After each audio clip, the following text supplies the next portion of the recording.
Henry VIII, who was born on June 28, 1491, is remembered for having 6 wives, 2 of which he had killed, and establishing the Church of England. But in the 38 years he was on the throne, he did more than just that, amassing a staggering portfolio of properties. At the time of his death in 1547, the Tudor monarch owned some 60 royal residences, more than any English sovereign before or since. However, several now only exist in the history books, for they were destroyed under Oliver Cromwell during the Civil War, including Richmond Palace. It was there that the king, who presided over the English Reformation, almost lost his life before taking to the throne. Henry VIII's grisly accident that may have altered course of history. The palace was erected by Henry's father, Henry VII, who sought to ensure that the palace outstripped any rival royal residence in Europe. Even after it was hit by a great fire which destroyed most of the residential area, he persevered, rebuilding it up again sumptuously and costly, according to records in the Richmond libraries. By 1501, the palace was complete, but disasters struck not only once but twice more.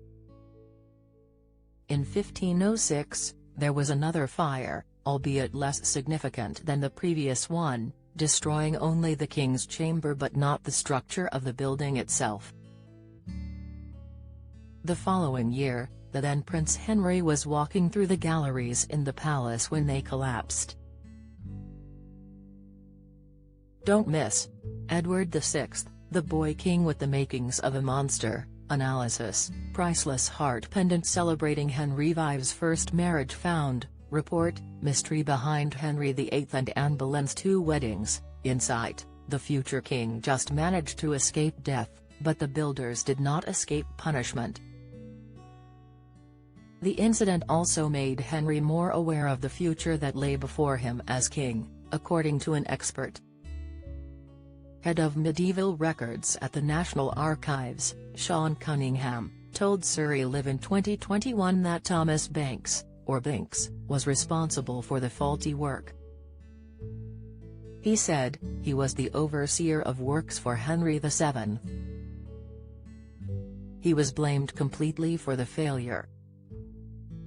There was lots of moaning from the king about having to do the repairs, as he was supposed to be the best man for the job but turned out to be highly incompetent.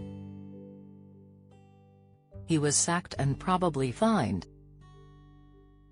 This is when Henry was beginning to think about a different role for himself, as he would soon become king. The fire and the collapse reminded him of the hazards of life, so it must have made a bit of an impression and quite a worry.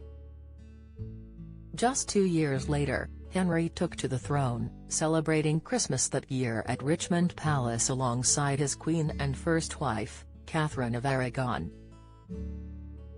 Henry grew less fond of the palace, instead preferring Hampton Court Palace, as it reminded him of his wife.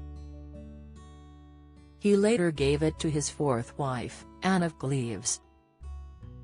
It remained a royal residence until Charles I was executed in 1649, and it was demolished and sold by Oliver Cromwell.